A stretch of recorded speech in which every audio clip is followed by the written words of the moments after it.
Pengertian regulasi diri dalam belajar. Regulasi diri merupakan penggunaan suatu proses yang mengaktifitasi pemikiran, perilaku, dan perasaan yang terus-menerus dalam upaya untuk mencapai tujuan yang telah diterapkan. Regulasi diri dalam belajar menurut Zimmerman 2011 yaitu proses individu untuk menghasilkan pikiran, tindakan, dan rencana untuk mencapai tujuan, serta cara individu untuk mengatur diri sendiri dalam aktivitasi dengan melibatkan kemampuan kognitif, motivasi, dan perilaku. Aspek-aspek regulasi diri dalam belajar. Menurut Zimmerman, memiliki 3 aspek yang diaplikasikan. A. Metakognitif, yaitu pemahaman dan kesadaran tentang proses kognitif atau pikiran tentang berpikir dan proses penting karena mengetahui seorang tentang kognisinya dapat membimbing mengatur peristiwa yang akan dihadapi. B. Motivasi, yaitu dorongan yang muncul pada diri seseorang untuk melakukan suatu tindakan dengan tujuan tertentu. Motivasi berasal dari dalam diri maupun luar diri. Adanya motivasi yang baik akan menunjukkan hasil yang baik. C. Perilaku, yaitu upaya individu untuk mengatur diri, menyeleksi, dan memanfaatkan lingkungan yang mendukung aktivitasnya. Tahap-tahap utama dalam regulasi diri dalam belajar. 1. Perencanaan. Menetapkan tujuan belajar yang spesifik, terukur, dan realistis. Memilih strategi belajar yang sesuai, seperti membuat jadwal belajar atau merencanakan metode studi. 2. Pemantauan. Mengawasi kemajuan belajar secara berkala, menilai seberapa efektif strategi yang digunakan, dan mengidentifikasi masalah atau hambatan yang mungkin muncul. 3. Evaluasi. Mengevaluasi hasil dari proses belajar, termasuk pencapaian tujuan dan efektivitas strategi yang diterapkan. Menilai kekuatan dan kelemahan dari proses belajar untuk mengetahui apa yang perlu diperbaiki.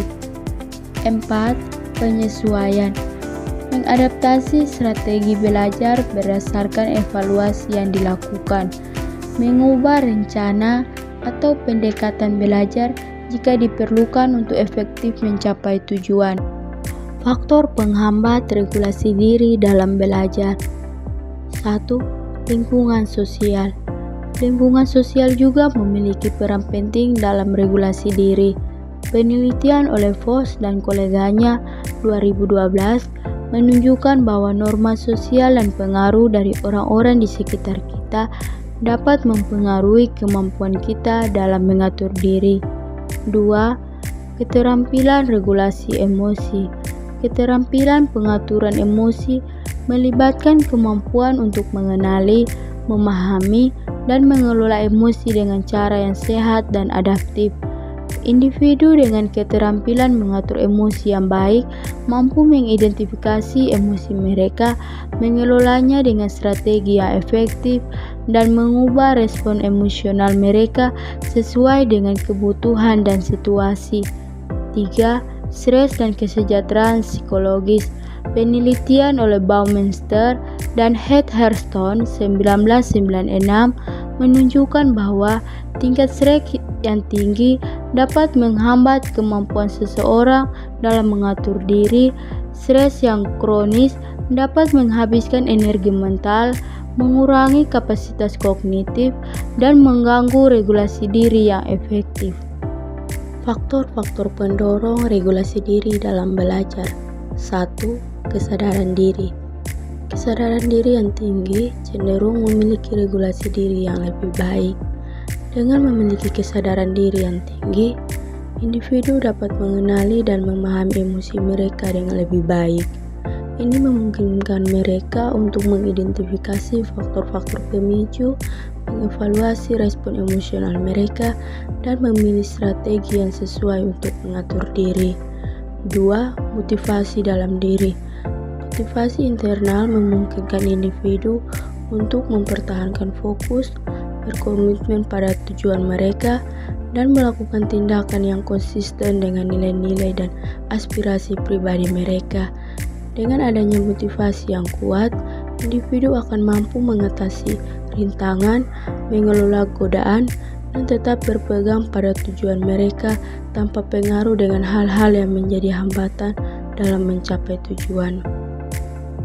Pengertian regulasi diri dalam pembelajaran digital.